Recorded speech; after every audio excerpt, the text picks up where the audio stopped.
Hey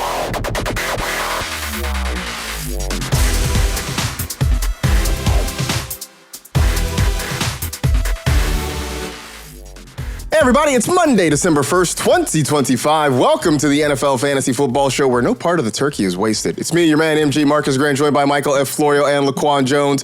I hope you gentlemen had a good and happy Thanksgiving. How was it for you? Yeah, I mean, it was good for me. Chilled. I mean, just me and the fam, we played Uno at night, but I would say that all the Thanksgiving food is gone. Like, it's in the trash. It's no more leftovers. I think it's kind of sketchy if you're eating leftover Thanksgiving food today. I'm totally having a turkey sandwich when we're done with this show. All right. What about mashed potatoes? That's the only thing we have left. Bruh, throw it out. I mean, listen, I've had this discussion with many people. I feel like after Sunday noon, there's no reason for you to be eating Thanksgiving food. Noon. Right? Wow, you have a hard and fast deadline. I had leftovers for dinner last night. We finished it all. See, there you go. I made a potato and ham soup yesterday with like the honey ham bone. It's great. Did it have you feeling hot, Marcus? It did. It definitely warmed me up inside. It's feeling a little bit heaty right now. Little heaty. You ready? Okay, yeah. So yeah, it's probably What? So yep. For those of you who are listening on the audio show, Florio and I were wearing hoodies. Not anymore. He's wearing a Carolina Panthers shirt. I have a USC t-shirt on. Yeah. Yo. Yeah. Turn about Serve her, baby. I was serve her for Halloween once upon a time. I still got the shirt. I almost asked you if you had this whole costume still, if you wanted to like. I don't. I only have the shirt. So Florio's wearing a Carolina Panthers shirt. I am wearing a USC Trojans shirt because it was a bad football weekend for you. I'm sure it was a great holiday weekend. It was a bad football weekend for you. Listen, we're on the new leaf. As you could see right over my right shoulder, it's been 7 days since my last crash out. So we are on a good course. This is wild that I'm seeing Florio with a Panthers t-shirt. Where did you even find that? There's no way you bought that like overnight Amazon, bro. Because commitment. I was serve her for Halloween in like 2020. After the What That Bear Do, I was serve her. And look, keep pounding, baby. Yeah, it was a tough weekend, man. Woosa. How did it feel losing to a team that got dog walked by the 49ers a week before? I know that Florio was the one to say. I didn't even say it. Yeah, go on, Marcus. So that one, that one probably hurts you a lot more. I do want to ask though, because I know last week on the show, you guys you cooked something up, so you showed up wearing UCLA gear. Because you just jumped into this, and I know you're only doing it with an intent to get me to crash out over it. So your first takeaway of the crosstown rivalry, now that you are a semi-interested participant. I will say this. I was at the mall. And, I see a bunch of people walking around with the USC stuff. I see a couple people, walk around the food court that have UCLA. So I'm throwing the head nod like, yeah, we're good, bro, at halftime. Yeah, throwing air fives and stuff. And I'm like, I'm feeling part of the community. Like, let's go Bruins. And then, as the game progressed, I start, doing some shopping, starts walking towards the exit. And I see the score and I'm like, oh, yeah, I shouldn't have had text Marcus. I shouldn't have been talking trash. I shouldn't even have added him on Blue Sky. I should have just waited until the game was over because there was so much game left. And then, that's a letdown. That's a letdown. You hit me up at halftime. It was 10-7 UCLA at halftime. And I wasn't really concerned. I left it alone. I'm like, I'm just going to let it ride because I watching the first half of that game. I let it cook. I mean, watching the first half of that game, UCLA sort of played over their heads. They got a couple of stops. SC got one field goal blocked, missed another one. But I'm like, they're moving the ball. If the defense gets some stops, it's going to be fine. And then in the second half, it went the way, that I expected it to. And the Trojans win by a couple scores. All I have to say is that you merely adopted the rivalry, Mr. Jones. I was born into it. Molded by it. You're molded by the darkness. Okay, Bad Bane. I didn't see a win until I had graduated. The rivalry has only meant pain for a long time. 91-98. He was putting BTA. It was rough. It was bad. It was a bad time, but overall they have a pretty significant lead. USC does in that series. The victory bell is staying in South Central Los Angeles. It will continue to be painted red. And so yeah, welcome to the rivalry. We're glad to have you. Are you guys changing? Like, are you potting this entire show? Are you potting with this entire show? With this? I mean, I'm not taking my shirt off. I'm not. That's what you're asking. I mean, this is all I got.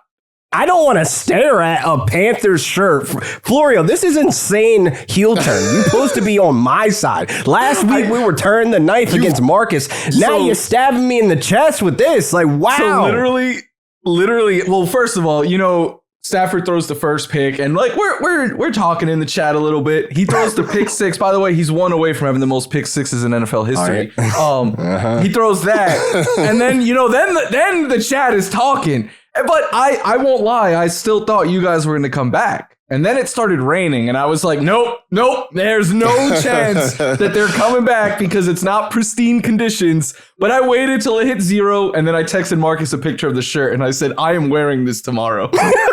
Yeah. This is all because you've turned him into the Joker, basically, about the Rams. Like, I don't think he really cared until, but now we just enjoy seeing you crash out. Yeah, that's really all. What it's the crash outs. That's what it is. Nope. So we are 7 days clean. You know what? I'm proud of you that we've gone through this. We've been doing this for 6 minutes now, and you've seen this, and we haven't had the crash out. So I'm proud of you. It's growth. He crashes out more when they win than when they lose. It's true. 2, I have no doubts that he was crashing out yesterday. He just doesn't want it to be seen on camera. I honestly, I was with you, Florio. I thought the Rams were going to come back and win that game, and I was all ready for him to show up here on Monday morning and just be unhappy about it, like in every single way. Just be unhappy. Okay. So I'm doing my Rams pod after this, so folks can tune in and hear my thoughts on the Rams game. I would say this: I'm not crashing out. We are subscribe and download wherever you find podcasts. Yeah, the Sick Podcast Network. Shout it out. Let's go. I'm right. Rams Seahawks game in 2 weeks it's gonna be interesting. That's suddenly a huge one. That's a huge game. Mind your business. We're good. Chill out. You lose that, the MVP is gone. First of all. Ooh. To you, Marcus. If you are an NFL MVP, if you're an NFL MVP candidate, stay in line. All right, we have dilly-dallied enough so far. We got a lot of stuff to talk about on the show. Love you, OQ. Wow. It is week 14, or at least it's going to be week 14 as soon as the Monday night game is done, which means it is the final week of the fantasy regular season, but it does come with some landmines because there are 4 teams on a bye. Thanks, schedule maker. So we have some season savers, basically some guys you can plug into this week to hopefully get you through, maybe get you into that playoff spot, or if you already have one locked up, just kind of get you through the week and get you ready for the postseason. Of course, drops and waiver wires as well. But I want to start with some news headlines. One here in Los Angeles. Justin Herbert reportedly broke a bone in his left hand in the win over the Raiders on Sunday. He is scheduled to have surgery today. At the moment, it does look like he's planning to play, Florio. We were talking about this before the show, that what they play on Monday night next week, so they do have an extra day potentially for him to get ready, that he is planning to play. But let's just game this out. If for whatever reason he can't go and we see Trey Lance, how confident are you in any of the pass catchers there? Not at all. Look, maybe Lance has developed since we've last seen him, but when we've seen, and Marcus, you bring up comparisons like this a lot. He's kind of like Anthony Richardson, right? Where like, because he can run, he himself could be maybe an asset that you care about in fantasy. I wouldn't be streaming him with my season on the line if I'm in that position or anything. But is he going to elevate the pass catchers? I don't think so. And especially not against this Philly defense. So if you have a Ladd McConkey or QJ Allen, Gadsden, one of these guys that you're planning on starting this week, I think you need to keep a very close eye. And if it was me, and it was Sunday morning and we still didn't know for sure if Justin Herbert was going to play or not, I would, if my season's on the line, I would probably go in the other direction and play a non-Charger. But hopefully we don't get in that position. Hopefully we know by Sunday that Herbert is going to play Monday night. Yeah, I mean, I think that's the big thing for everybody out there with Justin Herbert, with McConkey, Allen, whomever. Hopefully this is not a thing where we're waiting and waiting because it is the Monday night game. Like you sort of need to know in advance so that you can make decisions on Sunday. Because if we get to Monday and suddenly it's, hey, Trey Lance is starting, you're kind of out of options. If you have Herbert, I'm looking to play someone else. I don't want to play him with a broken hand against the Eagles, you know? No, I think we've already seen a quarterback try to do that, right? That it was real nasty work when we seen that happen. Yeah, a guy did that yesterday, and a guy, right? Don't say his name. I'm not gonna say his name. I just said a guy did that last night. You know, I do want to give a quick shout out to Steve Weish, the ultimate professional. Yesterday on the pregame show, he was going in detail about how handoffs are going to be a problem for them, and it was like it kind of made their run game a little predictable, which is something that maybe you have to factor in with Vidal or if it's Hampton next week as well.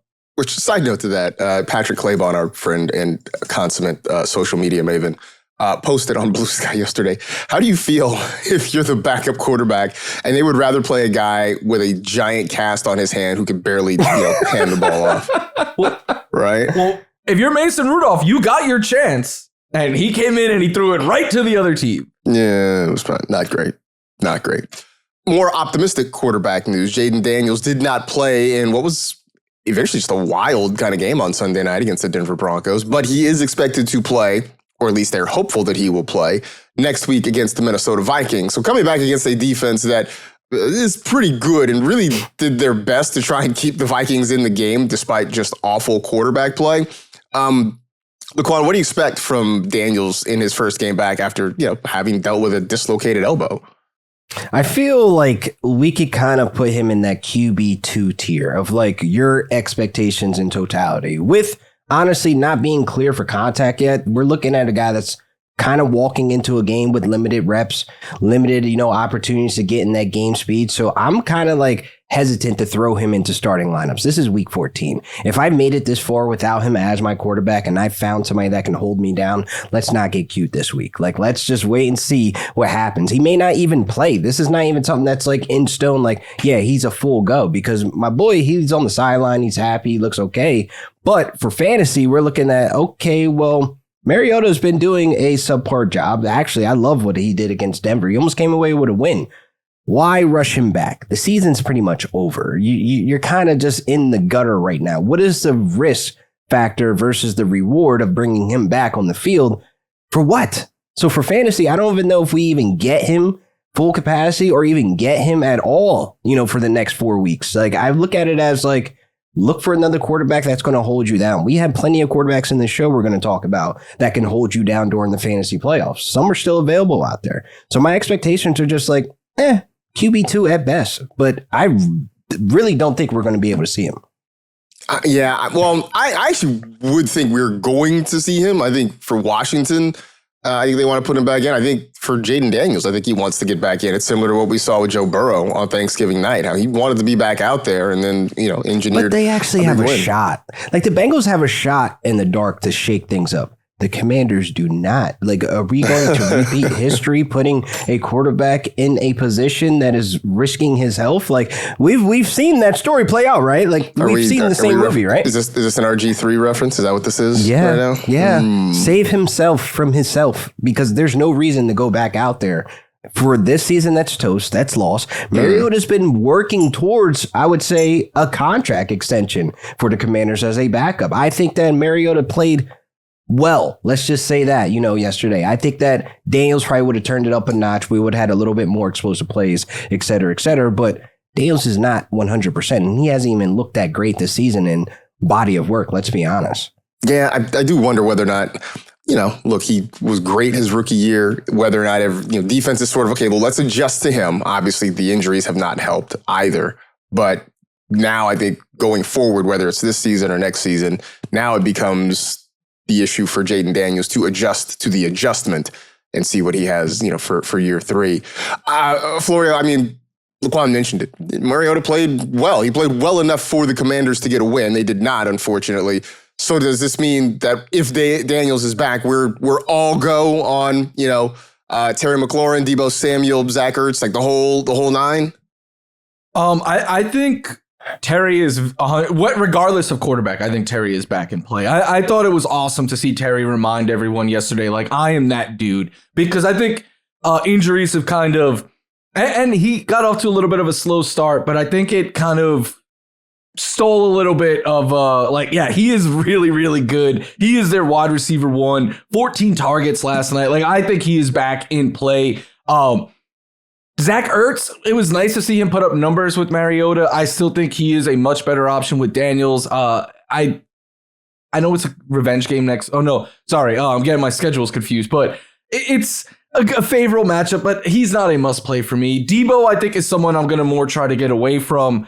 But the thing with Jayden Daniels is if he is back, and I do expect him to play again this year, because as much as we all think it doesn't make sense, these teams and players and organizations are wired differently. Like what Joe Burrow said when he was like, there's so many people relying on me to be out there. And he started talking about like the behind the scenes people and stuff like that. Like these players are weighing this in. The franchise want to see what they have in him and stuff, all of that. But I think if he does play, they're going to tell him not to run. And that's going to hold his fantasy ceiling back. But I think it means good things for the pass catchers because it probably means even more volume than they normally get.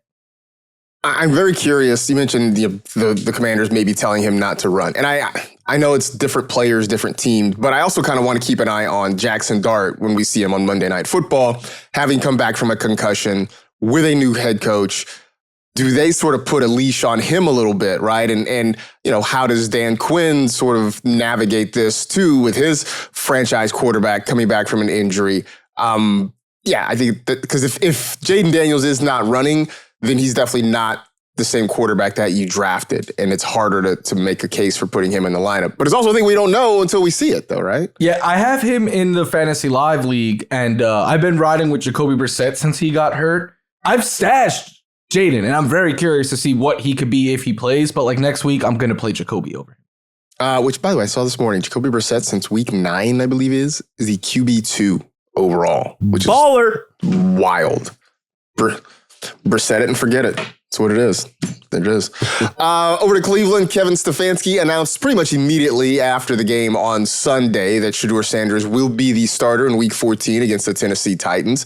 You guys know this. I have avoided putting anything Shadeur related on this show mostly. Almost because it just wasn't relevant, right? Like the conversation about Shadeur Sanders has nothing to do with a conversation about fantasy because he's not playing. No. Now he's playing, so it's worth talking about. Shadeur versus Ward. It's the guys who everybody thought were going to go back to back in the draft, and they did not. I don't know if you had a chance to watch it. I don't know if you cared to watch it at all. LaQuan Shadeur, I thought, did what was asked of him. What was asked of him was not a lot. In that offense, it was a lot of handoffs. It was a lot of screen passes. He did have the one nice throw to Harold Fannin that led to a touchdown. But other than that, I mean, they kept it really, really simple for him. But maybe that's enough. The Titans' defense is bad. Would you, and I'll say 2 quarterback leagues, super flex leagues, would you consider streaming Shadeur this week? No, chill out now. Chill. No, don't do it. Because if you are down that bad, you are not even in conversation for the playoffs. Like, I'm speaking strictly to the folks who are eyeing playoffs or trying to get to the playoffs. If you were starting Shadeur Sanders at the quarterback position, QB1, super flex or not, I don't care the format. I don't care if bad quarterbacks get bonus points for being bad. I'm not putting in Shadeur against the Titans. And I would say this, right?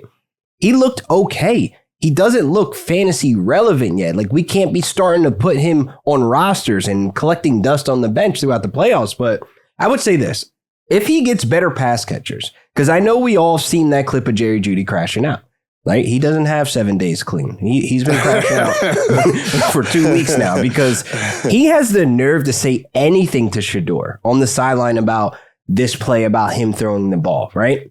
I'm watching the play and Jerry Jeudy, one, looks like he lets up. He's not running his full speed. Where the ball ends up going, all he had to do is extend his arms. I've seen plays from high schoolers, middle schoolers, college prospects dive out to make that catch for their team to make the splash play. That did not happen. And then we look at last week with Jerry Jeudy, and all lollygagging, skipping to his loo and fumbling. Like, bro, you are the last person to utter any words, to fix your lips to say anything on the sideline about anything. I think Shadeur is not really, he's still cooking.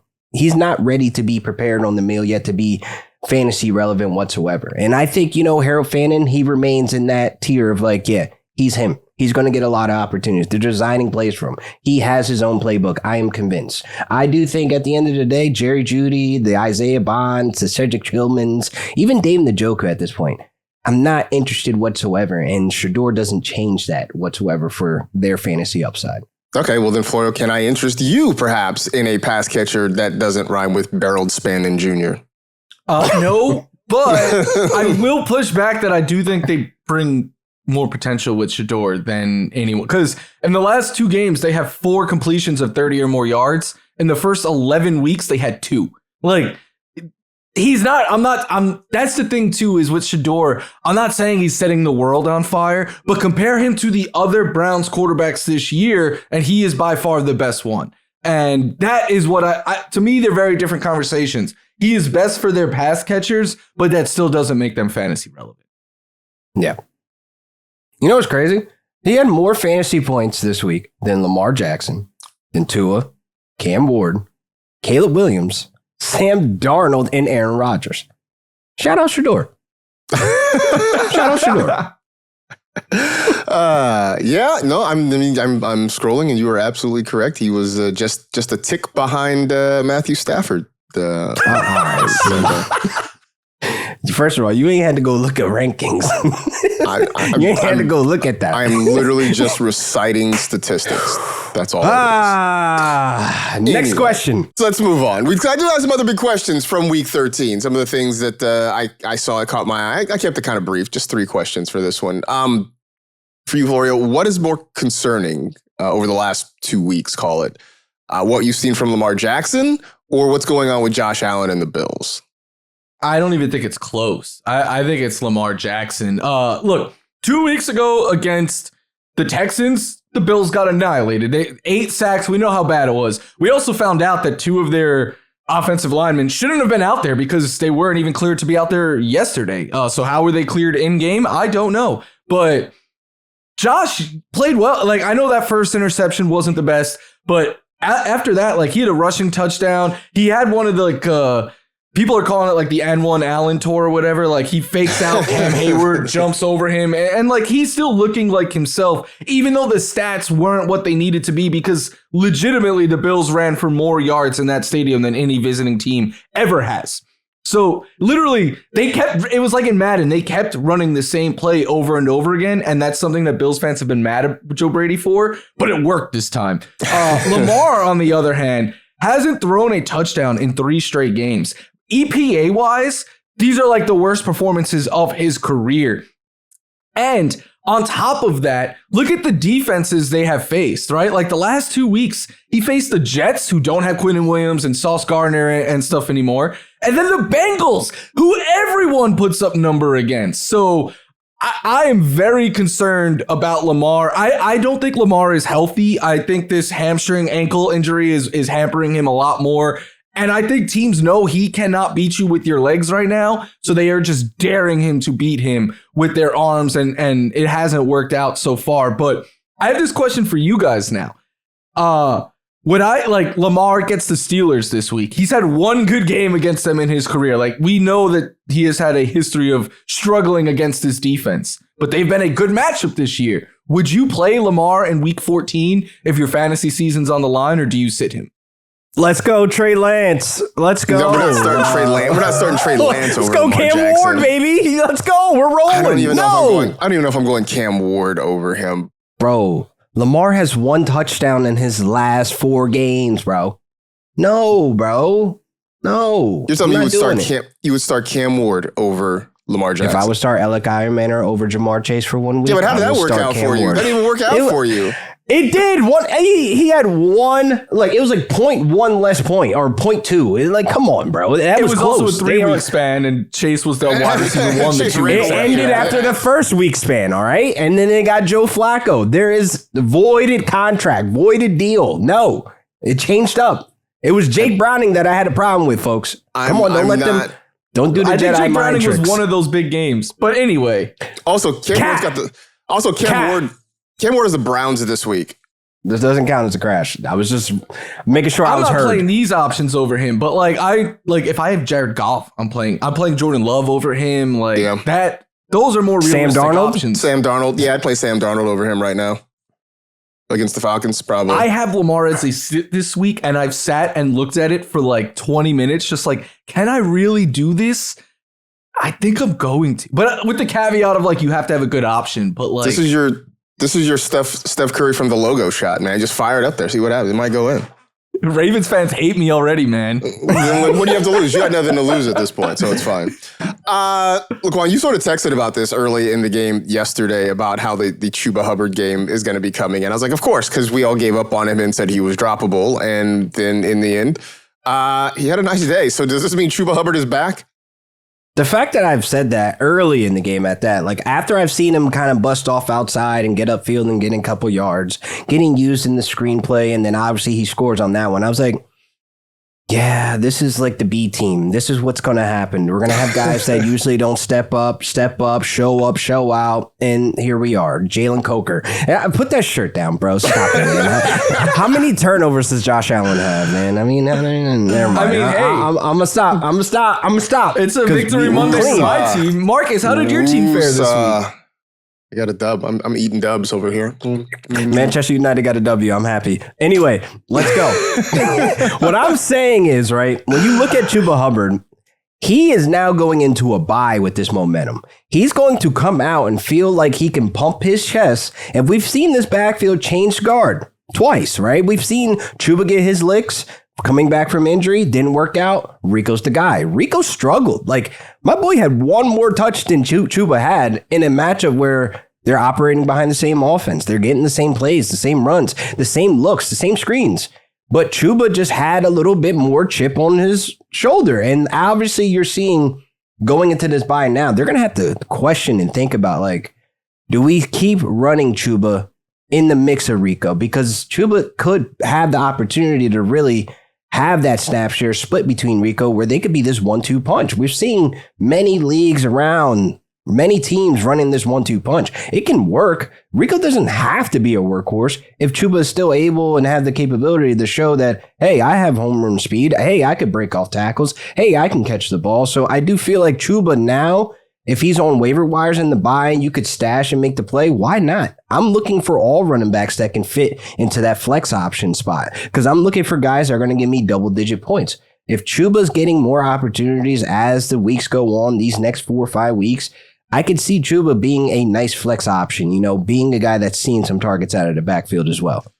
One thing I saw a lot of yesterday was people trying to retcon in real time that game that was going on, right? That Chuba getting all these touches and putting up all these yards. There's a lot of, well, of course it was going to happen. There's no way the Panthers were going to bury Chuba Hubbard. Like, this was always going to, but I'm like, let's go back. I'm looking at it right now, right? The snap counts between Rico Dowdle and Chuba Hubbard before yesterday. Because yesterday, Hubbard got most of the snaps. It was 38-27.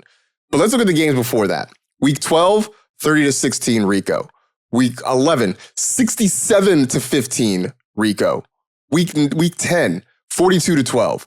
Week 9, 44-13. I mean, they had buried Chuba Hubbard. Like, there was no reason for us to believe that this game was coming. And the preponderance of people I saw just saying, well, yeah, of course, this was absolutely going to happen. It was always going to go this way. Like, no, it was not always going to go this way. It happened. It worked out that way.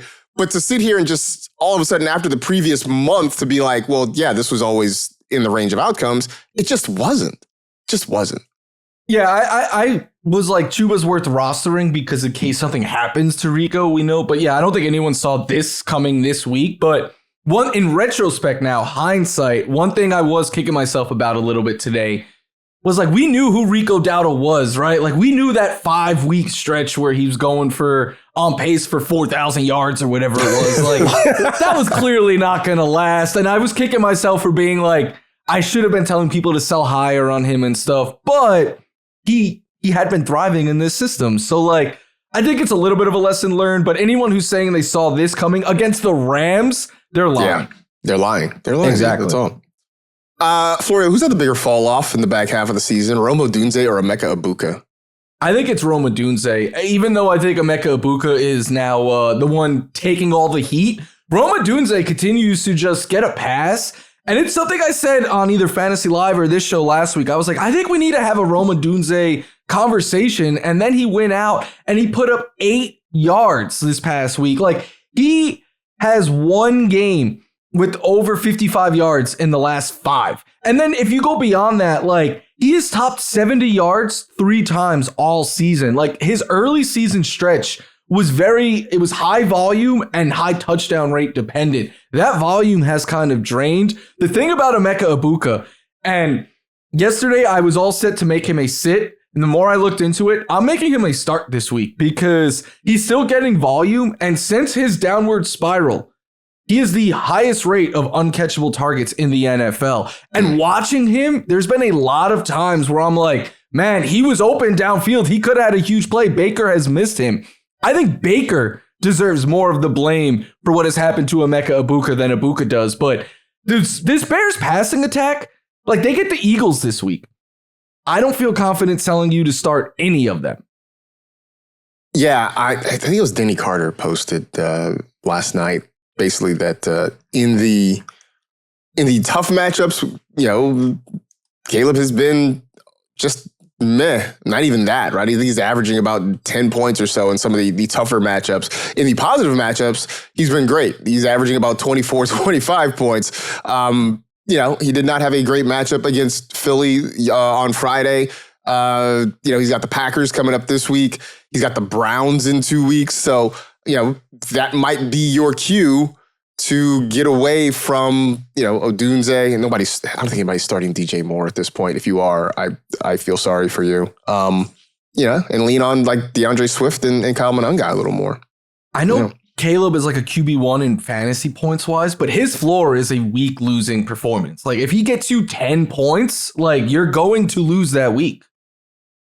Yeah, it really is a study in highs and lows, right? It's ceilings and floors. The ceiling is pretty nice when he gets there. The floor is kind of bad. Yesterday, 9.4 points for Caleb Williams. So, in their benevolence and infinite wisdom, the schedule makers decided that we should have 4 teams on a bye here in the final week of the fantasy regular season. Why? So I get it, because last week, with it being Thanksgiving week, they wanted everybody available and everybody in action, right? Because it's such a big weekend, which is cool. Look, that's fine. I get that. I go back to those couple of weeks where we had 2 teams on a bye, right? Why not make those 4-team bye weeks? Why not just set it up so you have 8 weeks worth of buys where you have 4 teams off every week? 8 times 4 is 32. I can do simple math. It's not even just 4 teams though. It's 4 teams. Like the Patriots have the 49ers. Like, they're good. And then they're all defenses that we could stream against. Like, you play everyone against the Giants and the Niners and the right? Like, but now we can't. It makes it even complicated. So we're calling these guys season savers, right? They're basically streaming options or short-term options to kind of help you get through the week. Quarterbacks. So the quarterbacks that are off this week, no Drake May, no Jackson Dart, no Bryce Young, who you just never. Bryce Young is like a box of chocolates. You never know what you're going to get. And Brock Purdy, who had a rushing touchdown and then did the Dougie afterwards. So thanks for that. Which, by the way, he practiced apparently. Which he did practice. For him. Good for him. You gotta practice that. Look, not all of us have rhythm. I also like for him, I feel bad because I don't think any of the cameras, there's like 11 cameras at an NFL game, and somehow none of them seem to get a good angle of it. Like, once he was like behind the goalpost, I think in one angle, there's like, I don't know, cheerleaders or like, you know, on-field staff blocking. Like, I don't think there's actually a clear angle of him doing it. It was a clean Dougie though. Has he ever danced before? Like, why did he do this? Somebody sent me a TikTok of him like dancing. I mean, it's mild dancing. He does like a Michael Did you Jackson see Kittle's spin. reaction? He was just like, what? Did you see what he said after the game? Yes. Yeah. He used it wrong, though. That's not how you use that. Man. Anyway, season savers at quarterback, because we gotten off track a little bit. I am shocked by you, LaQuan, because this is the second time in the last 2 weeks that you have that you have mentioned this man. So you've turned over a new leaf as the season has gone along. I'm proud of you. So your season saver at quarterback is William Lawrence. And here's the thing, Sir William, he did me justice. Can he at least get a Trevor now that you're like pumping him up 2 weeks in a row? No, we ain't gassing him now. He got to finish strong because this is my point. I'm looking to rock with him for the rest of the season. I am in a lot of leagues where I am eyeing the playoffs, in the playoffs, or trying to make the playoffs. So William is coming in now off of a 21 fantasy point game. He's still using his legs. He has 5 rushing attempts in his last 3 to 4 games, and he has 7 touchdowns in his last 3 games. So my boy is scoring, and the offense is getting healthier. Brent Strange out the gate, back-to-back weeks. We see him performing well. We see Jacoby Myers making a staple. I am the wide receiver 1 for a bad mid-tier quarterback. We've seen it with the Patriots, somewhat with the Raiders, with Derek Carr, Jimmy Garoppolo, Aiden O'Connell. Mid-tier, wide receiver 1. He can handle this work. Back-to-back games, he scored. Now you're seeing Brian Thomas Jr. kind of accept, I am not the wide receiver 1. I am just a guy now that is kind of just here. But he can contribute at times. He has that upside. Parker Washington, he's one of the, the Avengers. He doesn't have powers, but he can show up sometimes and do great things. So with the offense getting Hawkeye, yeah. Hawkeye's pretty cool. He's pretty cool though. I like Hawkeye. But I would say this though. With the offense getting healthier, they got Indy this week. They got the Jets week 15, first round of the playoffs. They allow a ton of explosive plays. This offense is now fully intact, healthy. This could be a game where, okay, Trevor Mid-Lawrence, William Lawrence, Sir William, T. Floor, show up and show out and put up some big fantasy points. So I think he could be your savior, even into week 16 after we seen what Mariota just did to Denver. Mariota was put up 300 yards. I know it was overtime, but my boy was getting active out there. So I think you have at least a path for the next 3 to 4 weeks of Sir William of serving and saving your fantasy playoff run, or just stapling because you have questions about Jayden Daniels. Herbert's hurt. Lamar Jackson's been, I can't say it on here, but I have words that I can't say on the mic, but he's been cheeks. He's been bad. Okay. So I do think that Sir William is on the waiver wire. Pick up, stash him, whatever the case may be. He could be serviceable. All right. The schedule, Colts, Jets, at the Broncos, at the Colts. That's in championship week. So not a terrible schedule for the guy who, since week 9, is the QB6, averaging 18 points a game. I mean, that's, again, if you're talking about just a plug-in, 18 points, you can live with that for sure. We're praying to Ty God again. I appreciate this. I like this. The drought ender, baby. This is a 1 week only thing, though. Look, I'm not telling you to play Tyrod in the fantasy playoffs and stuff like that. But if you need a Drake May replacement or a Jackson Dart replacement and you're looking at your waiver wire or something like that, you didn't plan ahead, whatever the case may be, Ty God, he's bringing a safe floor right now because of what he does running wise.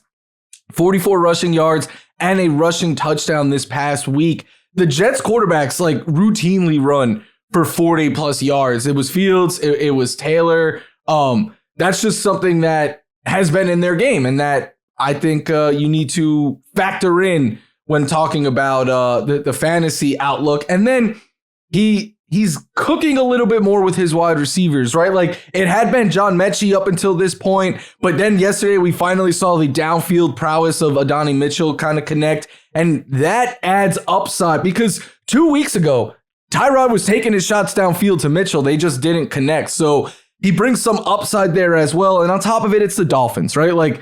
I know they've been pretty tough against the pass, but you could run all over them. It could be a game where the Jets are in catch-up mode like they mostly are. So, yeah, I think Tyrod, I'm not telling you he's going to get you 25, but he could get you a safe 16 to 18 fantasy points. And if you're streaming off the waiver wire, I think that keeps him in play. Yeah.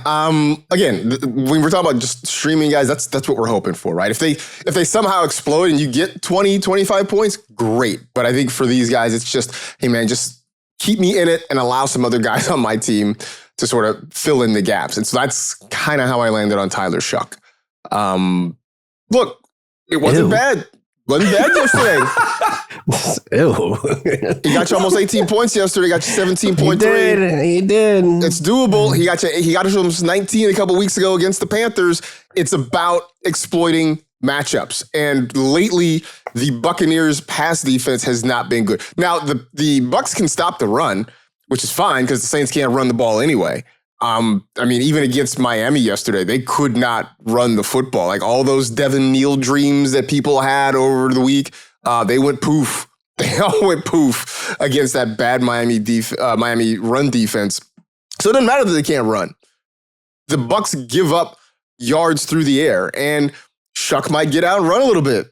6 rush attempts. I mean, 18 yards is not great, but not terrible. He can move if he needs to. As long as they chill on this Taysom Hill nonsense, which they sort of did yesterday. So, shout out to them for that. He played 12 snaps. He only had 2 touches in the game. So, thank you.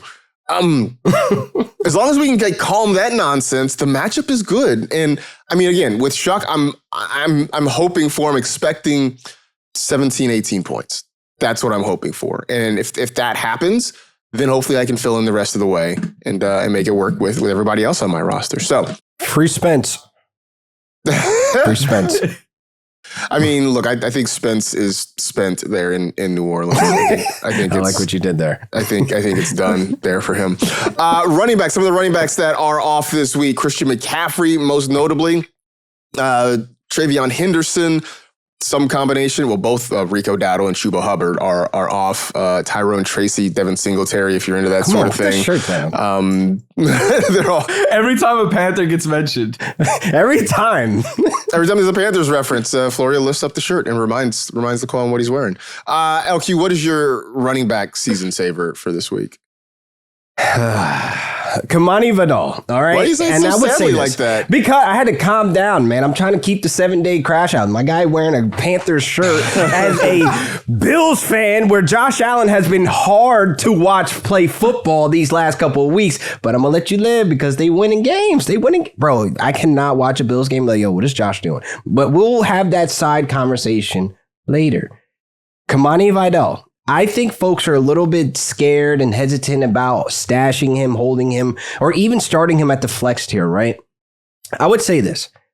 Well, Amari Hampton coming back, there's no way Greg Roman's putting a wet towel over Kamani Vidal, who just put up 126 yards on the ground. He has shown us he has home run ability. If he gets in open space, he's likely running to the parking lot. Like, I really do think with Amari Hampton coming back, there's going to be a ramp-up period. And in that ramp-up period, this is a system that already told us before the season even started, before guys even put their cleats on or laced up, that this is going to be a 1-2 system. We've seen it with Najee and Amari Hampton. Now it's about to be Hampton and Vidal. There's no way they're going to bottle this guy up and put him off to the side and give Hampton workhorse, touches out the gate. We're still returning back from an injury where put him in a walking boot. So I think Kamani Vidal can be a guy that can save you in the playoffs as well with that flex upside. Philly, Kansas City, Dallas, Houston. These are the 2 weeks where I look at Dallas and Houston. You're in the semifinals championship. Dallas has improved on the ground of stopping the run, but they played a Saquon Barkley that has shown us very low floors this season. They played Ashton Genty behind the Raiders O-line that is employed at the movie theater and post office and a science teacher that's trying to block for Geno Smith and Genty. So I do think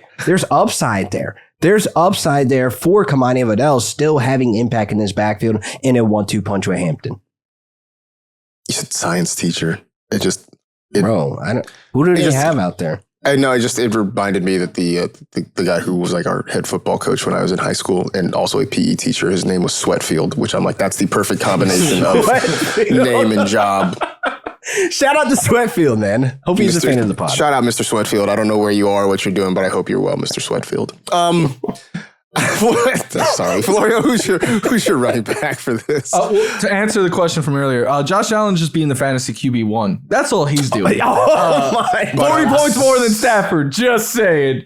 My RB here is Devin Neal. Who, look, MG, I get it. What you said earlier was true.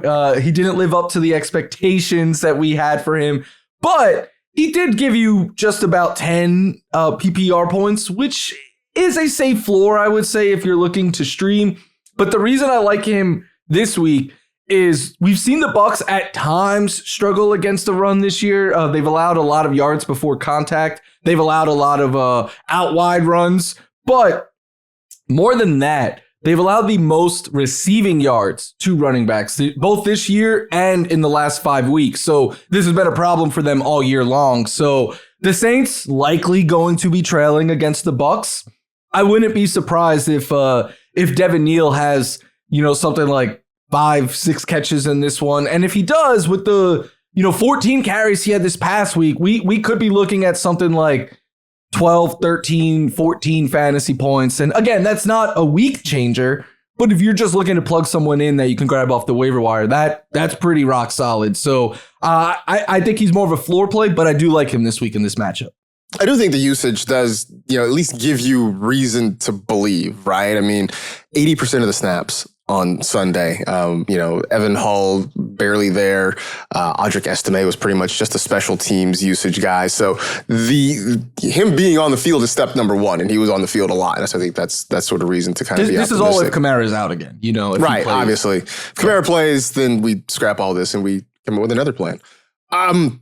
Maybe that other plan is Blake Corum. And LaQuan, I know you have been here for a while. You've been here for a while because you just don't like Kyren Williams and you want him to. Hey, we have grown. Our relationship is more. Jump off the Manhattan Beach pier. It's kind of what you prefer. It ain't that deep. I mean, in that part of the ocean, no, it's not that deep. It gets deeper if you go further out. But Blake Corum has been steadily gaining on Kyren. Now, look, make no mistake, Kyren Williams is still the RB1. There's no doubt about that. And he's going to get the majority of the opportunities. He's going to get the majority. But you're starting to see Corum now playing like 30, 35% of the snaps. He is getting a lot of, last week, I think he looked and he was getting about 40% of the rushing attempts. He was getting almost half of the work inside the 5-yard line. So when they get down close, Sean McVay is feeling just as comfortable putting Blake Corum back there as he is Kyren Williams. And we saw Corum get the rushing touchdown yesterday. I think this is going to continue. And I think this week, especially against the Cardinals, it's a good matchup.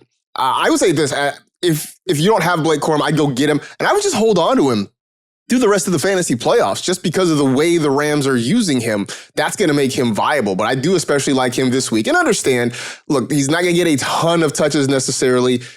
Having a touchdown is absolutely going to help whatever his final number is going to be. But I do think the usage and the opportunity is going to be there for Kyren Williams coming up. Look at you.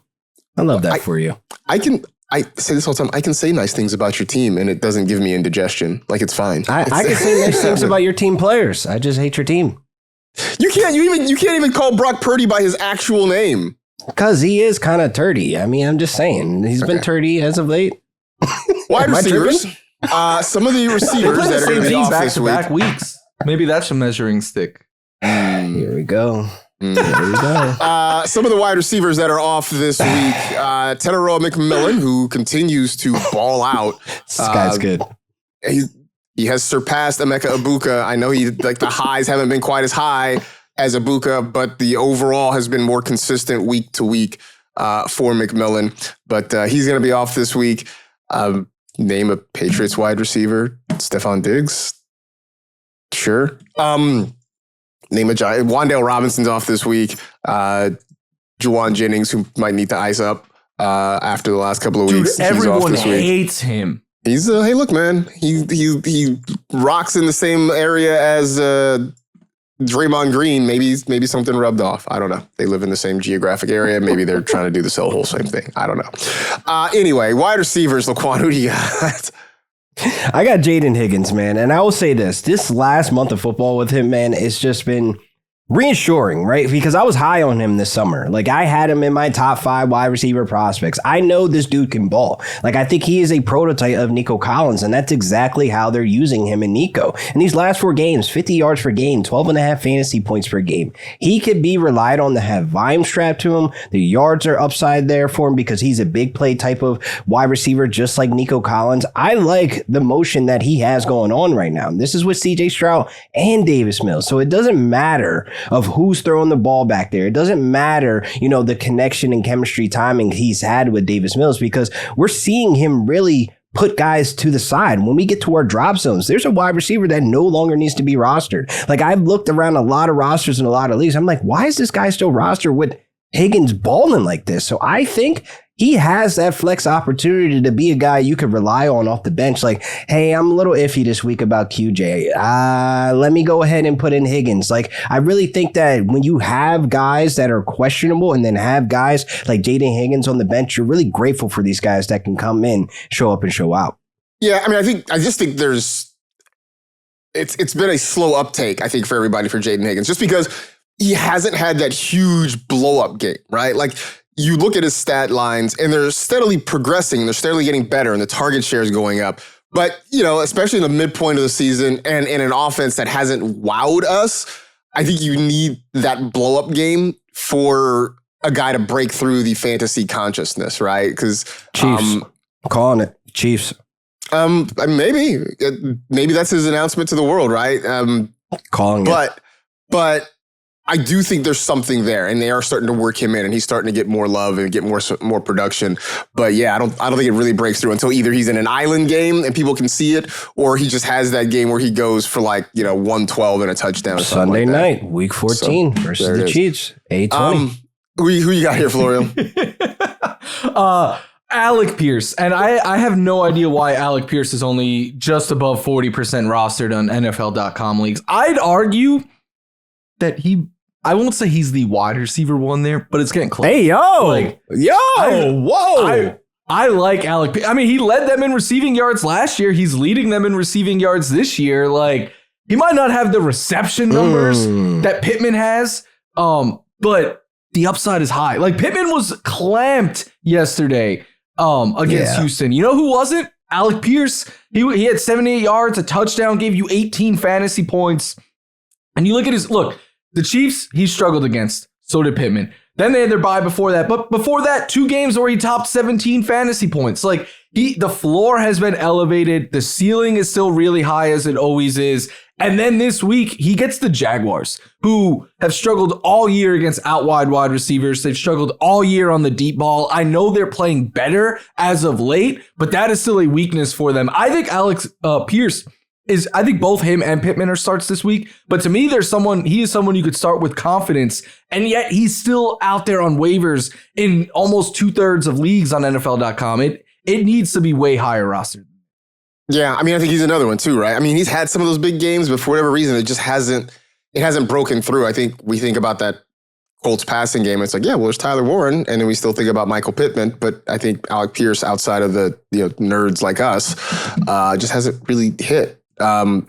Similarly, it's good to see him grow, though. Isaac Tesla. Now, granted, look, I will admit this. He's not a high usage guy in the Lions offense. And some of this is predicated on how serious the injury to Amon-Ra St. Brown is. Like, if Amon-Ra plays, then I think it's a lot harder to lean on Tesla. But the dude has 6 catches and 3 touchdowns. Like, that's just efficiency is what that is, They're all highlight insane. worthy. And they're all highlight worthy, right? Count his preseason touchdowns too, man. Like, I'm counting those. In fact, during the game on Thursday, he caught a pass for a first down. It was like a 12-yard catch or whatever. And the announcers were like, it wasn't a touchdown. He's got to be disappointed, right? Like, what's happening? I mean, look, again, the matchup against the Cowboys, it's on Thursday night. The potential to be a really high-scoring game with those offenses going back and forth against their respective defenses. If Amon-Ra does not play, obviously Jameson Williams, sort of his role changes into more of a possession receiver, and then suddenly Tesla becomes the downfield threat, kind of the big play option for Jared Goff there. So if we look like there's no Amon-Ra, and I was gonna say it's a short week, but they played on Thursday, so it's from Thursday to Thursday, so it's not really. They still get the same number of days as it would be for a normal week. But either way, if Arsb can't go, then Tesla might be the move for you coming up. Finally, tight ends. Let's see what tight ends are off. George Kittle is off. Hunter Henry is off. Theo Johnson is off. And the big one, Tommy Tremble, is off. Jatavian Sanders. Put it down. We get it. We're like an hour in, bro. Putting up the shirt. LaQuan, so the guy you have here, I will admit, like when he did something last week, like I was like, I don't really buy it. But he did it again. So maybe I was wrong, and I'm fine being wrong here. I mean, before the injury, we saw him put together quite a few games where it's like, oh, well, Sir William has found his tight end. Like, he's found the replacement for Evan Ingram. And like, when we're seeing a guy back-to-back weeks with a 16% target share, that's not a lot, but that's a lot for an offense that's trying to support 3 other wide receivers in it. So he has a role. He's found the end zone yesterday. I do like that, he's staying consistent at having a role in the offense. So I think when we're looking at these tight end twos, these guys that are just on the waiver wire and you're looking for stability, that is the big thing here at the tight end position heading into the fantasy playoffs. Stability. All we are looking for is double-digit fantasy points, 10 points. That's it. 10 plus points from a tight end that is in an offense that has shown that we can get them involved and there's usage there. Yeah, sign me up. Yeah. Brenton Strange, folks. Brenton Strange, but double-digit fantasy points back-to-back weeks. I thought it was maybe a fluke, but maybe it's not. Maybe there's something there. I like your tight end calling this one too, Florio. Yeah, Brenton Strange is a great one. I have him in a couple leagues. And then this past week, I picked up Darren Waller in a number of leagues. Even if I had like Tyler Warren, because you never know, right? Like if that guy goes down, I don't want to be in the fantasy playoffs like desperate for a tight end. So I added Darren Waller to cover my bases. And this past week wasn't the biggest stat line for him. I'm not going to say it was. 3 targets, 2 catches, 47 yards. It was a team high 47 yards. But on that one target he didn't catch, he just missed a touchdown. Like his second foot didn't get down in time.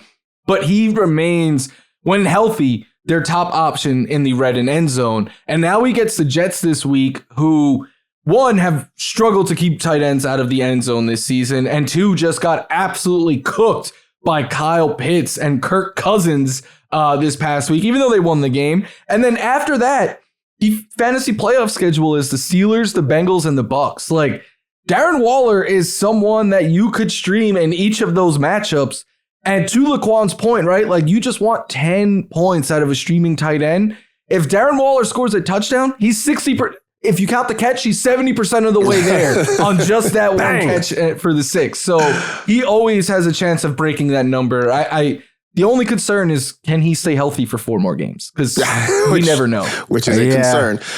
I mean, that's a name that we mentioned on this show before because of the touchdown upside, right? Knowing that he doesn't get a lot of snaps, doesn't run a ton of routes, but when he's on the field, they tend to look in his direction, and especially down near the goal line, they use him there. So I get it. In fact, I saw you, LaQuan, on Blue Sky yesterday, going back and forth with somebody about it. You were hyping up Darren Waller, and the response was, "Come on, man! Like that's crazy." But I'm with you. I'm on your side here. The Blue Sky streets, they've been chirping and barking as well. But I think Darren Waller, to Florio's point, like stability. That's all we want. We've seen him get used more outside the red zone. We're seeing this guy getting vertical attack. Like, I'm looking at Darren Waller like, I see you over there balling, boy. Oh, damn, they got the beam on me. I might pick up the next mixtape. I ain't gonna hold you. I might support the okay, let's not career. Go that far. What do you mean? Why not? If he helping me win fantasy, what? You crazy. I got to support folks that are going to be out there sending the fantasy streets some love and sending the fantasy points each and every week. Yeah, man, I love Darren Waller right now.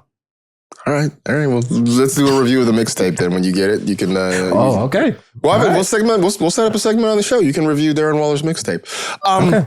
So my tight end, and look, you can correct me if I'm wrong. If there's a different player here, LQ, but Colby Parkinson, just because of how the Rams run the offense, right? Because they've been going heavy in 13 personnel, right? A lot of the 3 tight ends, and Colby Parkinson is sort of in a ride share offense because basically, he has an escort.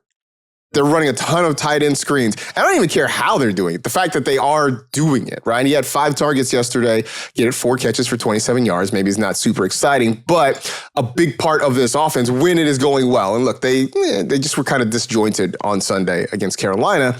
But when it's going well, we've seen those tight end screens be effective. It's such a big part of what they do. And it eventually opens things up for Puka, for Devontae Adams, for everybody else downfield. So understanding that it's not going to be fun to watch if you are streaming Colby Parkinson. And, there's always the chance that maybe some of these go to Ferguson or Davis Allen or somebody like that. But Parkinson seems like the guy that's getting a lot of those looks in that 13 personnel. I'll actually say something, though. They've actually been running less 13 personnel since we have actually pointed it out. So I know McVay or somebody is a fan of the show, because I will tell you this, each week he has progressively used less of the 13 personnel, but still Parkinson is finding his way for these tight end screens that I absolutely hate. I hate them when they work, and I hate them even more when they fail. But I'm just going to say this. This is a great play. Stability is all we're looking for. I absolutely hate when McVay draws up the tight end screen. I don't like the play, but it works, and it's working for Colson Parkinson. So why not? I mean, it is unethical football, but whatever. To each his own. It works. Whatever works. I don't really think it's unethical, but it is like. It's hard to defend, man. They got the guys to run it and run it effectively, so I wouldn't be surprised. Also, we should talk to Jordan on NFL Daily with Greg Rosenthal, because she does have a pipeline to McVay. If we have any requests for targets or touches, maybe we can funnel them to Jordan. She can funnel them to McVay. When Tutu is back, utilize him more. With that $10 million contract, I don't want it to be one catch that is meaningful this season for that $10 million. So let's use and abuse him. How about no? Because none of us are rostering or starting Tutu. So what do you mean? Best ball leagues, we still out here. The playoffs still matter. I guess. Come on now. All right, sure. Enjoy your one catch for 60 yards. That's what it's going to be. And it's a touchdown. Yes, this is one catch for 60 yards with Tutu Atwell. All right, drop zone. As we get to the final week of the fantasy regular season, these are guys that probably are not going to hold you over for the remainder of the year. Sure, maybe one of them randomly pops up out of nowhere, but the law of averages says it's not going to happen. So, LaQuan, you were talking about a wide receiver to say goodbye to. Who is it?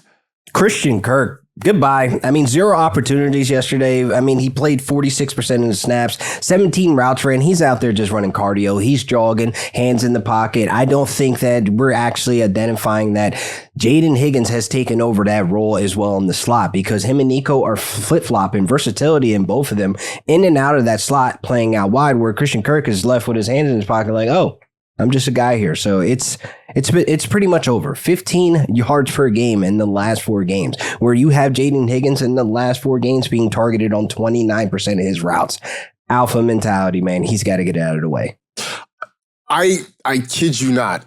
2-3 weeks ago, I actually had to Google, like, is Christian Kirk, is he hurt? Is he on IR? Like, where is he? Did he get released? Like, I literally had to look. He just caught a touchdown. That was like 2 weeks ago, right? I think it was that. I think it was right before that happened too. I was just like, "Hey, is Christian Kirk like on a roster anymore?" And I was like, "Oh, he just caught a touchdown." Like, "Oh, I guess he is still."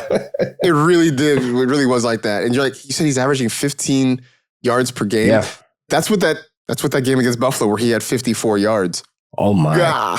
Yikes! That's real nasty. That's rough. Florio, who are you saying goodbye to?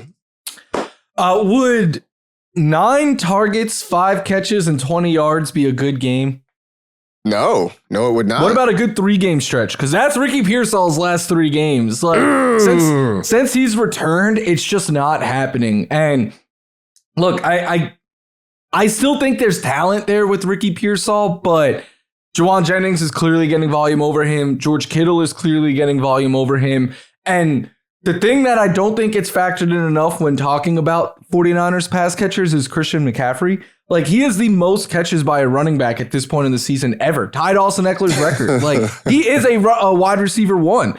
So between those 3 guys, right, there's barely enough volume for Juwan Jennings to be fantasy relevant right now. There is not at all any enough for Ricky Pearsall, but because of the name, the expectations that were put on him this summer, the offense that he's tied to, he remains highly rostered. Like, I was surprised to see he's as rostered as he is. So for me, I think it is time. Even if, say, he has a good game, we're at the point where I need to see it more than once.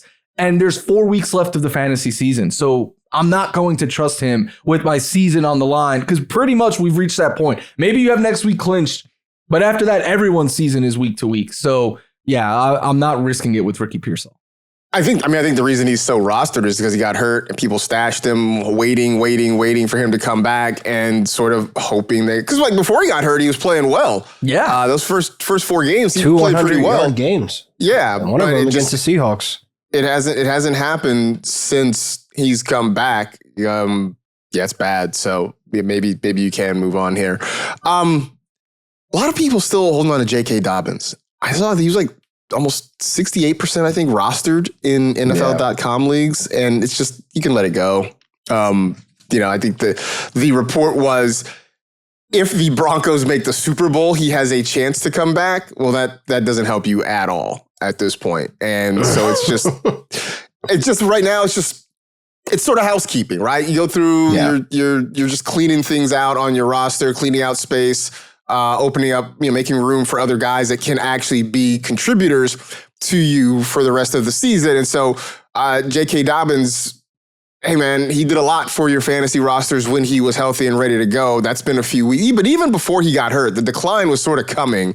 We were seeing a little bit more of RJ Harvey get involved. We were seeing some of the other players get involved there in Denver. So the numbers were even falling for Dobbins. Then he gets hurt. He's not going to be back for you at all this fantasy season. So if you're just holding on to him, you can let that go now. So it's, how many people are still rostering him?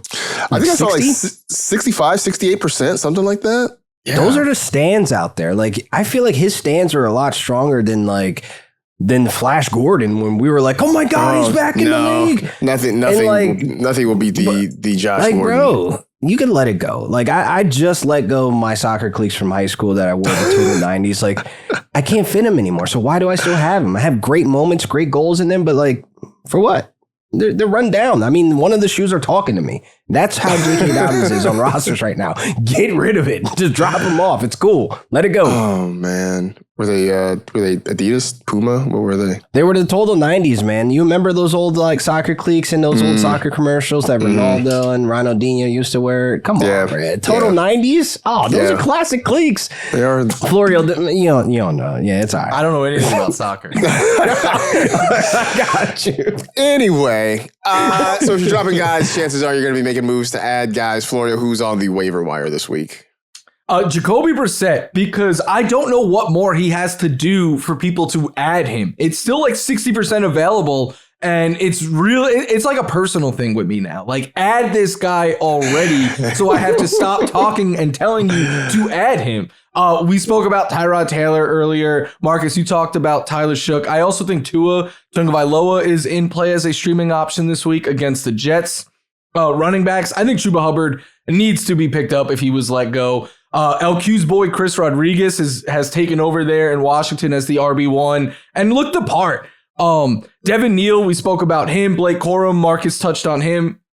And then Tajay Spears, I don't think he gets enough work to be fantasy relevant unless something happens to Tony Pollard, but there's upside there. Same thing with Keaton Mitchell, who looks the part when they give him the ball. And just a reminder, add your handcuffs now. Like, after this week, buys are behind us. That is a good use of your bench spots. Same thing with Christian Watson as Jacoby Brissett. Why is he still available on waivers? He shouldn't be. He is the Packers wide receiver 1, and he's going off, putting up numbers weekly. Already spoke about Alec Pierce. LQ touched on Jayden Higgins a lot. Mike Evans, there's more and more smoke that he could not only be returning. Ian Rappaport tweeted today that he could return to practice this week. So check if he is out there on your waiver list. Adonai Mitchell and John Mechie touched on them when we were talking about Tyrod Taylor, Isaac Tesla, Marcus you hit on. And then at tight end, Brenton Strange, Darren Waller, we already spoke about. And then Dawson Knox, just because they get the Bengals next week. Obviously, if Dalton Kincaid plays, get rid of this one. But if he sits again, Dawson Knox, I do think, is in play as a streaming option just because it's the Bengals. Yeah, the Keaton Mitchell thing, man. Like, I'm curious whether or not the Ravens are going to start giving him more opportunity just because, I have him on so many teams just in case. He's so explosive. And look, Derrick Henry's still going to be your lead back. But, at some point, you just sort of acknowledge that, it just doesn't look the same with Derrick Henry. So I like Dawson Knox, too. How many turnovers do you think Josh is going to have this week for you? Probably not 3 and lose. I mean, wait. Marcus, you guys dog walked the Carolina Panthers. The Bills beat them by 31. So did we? You guys are 2-2 in your last 4 games. Come on, bro. Stop. You're 0-1 in your last one. Oh, here we go, bro. Nah, stop. Nah, we're not doing that. MVP? On a Joe positive Brady. note. Away. Joe Brady did tweet 1-0 #GirlDad after. Let's go, wanna Joe. know after every win. And he did have a daughter this weekend, so shout out to him. All Congrats. right, well, congratulations, to Joe Brady. See, I we're was just ending like, on a good note. I'm just kind of like, Joe Brady, you might want to just keep a low profile on He social media. legitimately apparently reinstalls the app, tweets 1-0, and then deletes the app, is what he said. That's my man. That's how you operate the fantasy streets. So much work. That is legitimately trolling behavior. That's exactly what that is. I don't know. In some weird way, I kind of respect it. So Let's go, Joe. Anyway, there you go. Those are your waiver wire options for you.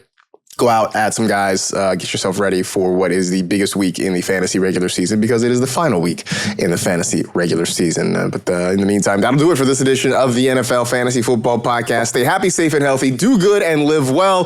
Get those waiver claims in, everybody. We'll talk to you again on Wednesday.